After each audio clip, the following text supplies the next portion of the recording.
always Scharzhofberg has been standing out. There must be something, because otherwise we wouldn't get away with this. What a radical life change. That's why it's called a revolution. Absolutely. When the bottle is empty, the wine is good. In a tiny village in Germany's Saar Valley, there lies a steep, slate-rich hillside vineyard called Scharzhofberg that is prized for making some of the most extraordinary Rieslings in the world. The man behind them is Egon Müller. His family, for more than 2 centuries, has endured wars and hardship and changing wine trends, and yet they've remained deeply committed to this land and to the incredible wines it makes. Today, I'm going to meet him, and I'm bringing something equally sacred from my hometown, St. Viator bagels. Not the classic wine pairing most would expect, but let's see how it goes.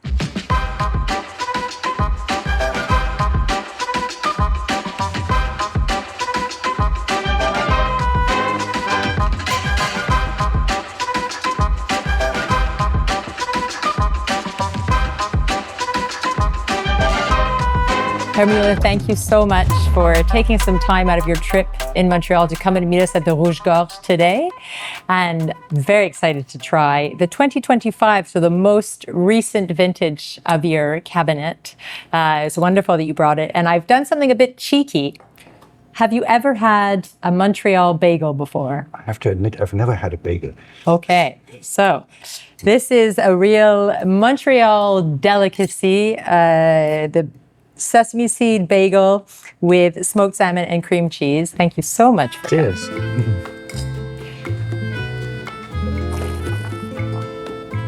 Oh, wow. Already, for such a youthful wine, it's beautifully expressive on the nose.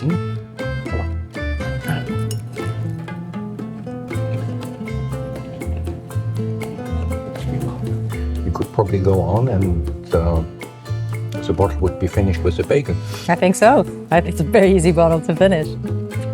Scharzhofberg, this hillside has been the backdrop of your life since your earliest childhood. It's right behind your home. You look right out onto it. Yes, we do. And there are so many steep hillside vineyards in the Moselle Valley. What makes this specific vineyard special? Honestly, I don't know. Always Scharzhofberg has been standing out, and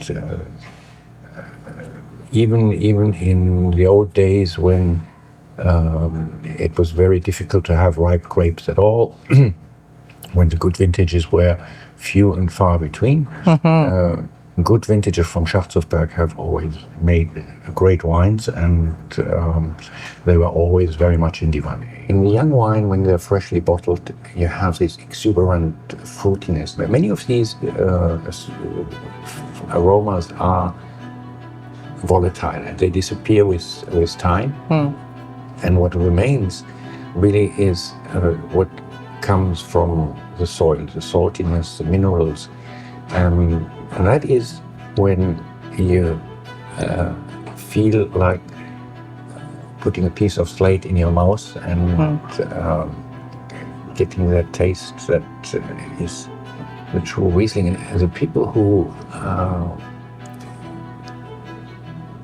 really love Scharzhofberg and who spend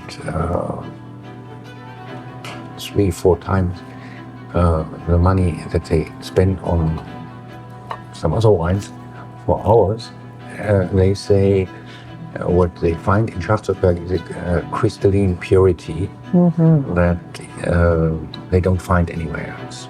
There must be something, because otherwise we wouldn't get away with this. For those who aren't necessarily as familiar with the Moselle Valley and with where you are, the Saar Valley, could you give us a little explanation of the area? We are very far north in Europe, on pretty much the same level as Champagne. So we have, climatically, we have the same problems or advantages as they have in Champagne. The summers don't get very hot.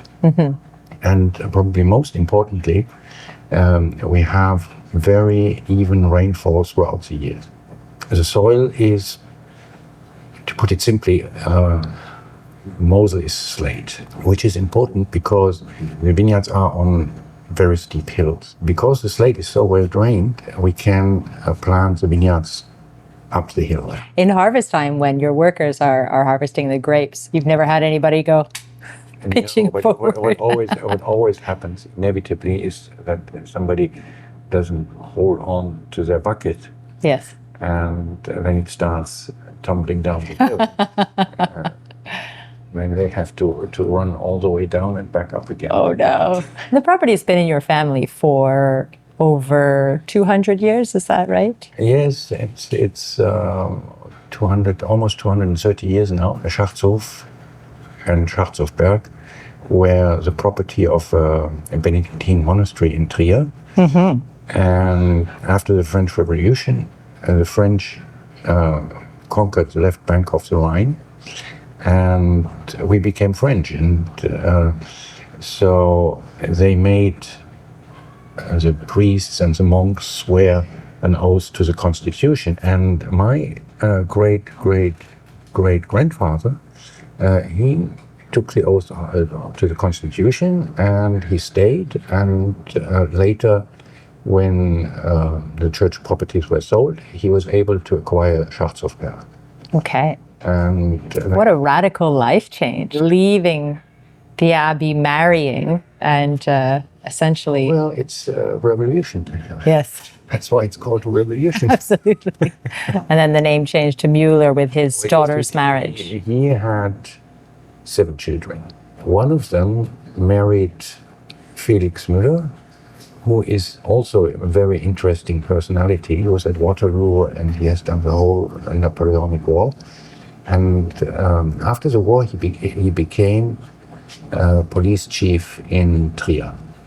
And that's where he got married to the Koch daughter. And right. What a life. That's how the Müller part of the family started. His son was the first Egon, and he made the international reputation of the wine. We still have it on the label. You see there's Grand Prix Paris 1900. In those days, the wines from the Mosel and the Saar were highly regarded, very highly regarded. And then everybody was called Egon. And my son is called Egon too. With my wife, who used to say, he used to say when she calls Egon, nobody listens, not even the dog.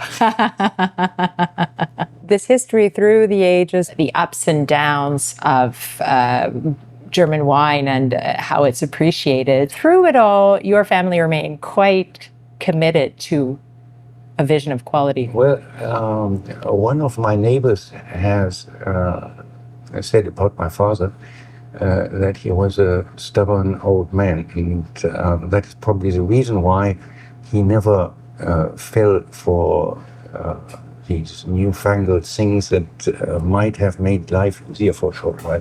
What kind of things? Like when you talk about the 1950s, you had the Green Revolution, of course, with chemical fertilizer, and everything was a promise. Mm-hmm. It was not. Nobody knew about what would happen in the long run. You had to be very stubborn and old-fashioned to not fall for it. Absolutely. When you were young, growing up on the estate, and you knew that you would be the one to take over, did that excite you as an idea? It's interesting because I saw it again with my son. When you grow up in this kind of environment, it's natural. Yes. And it has to do with expectations, of course.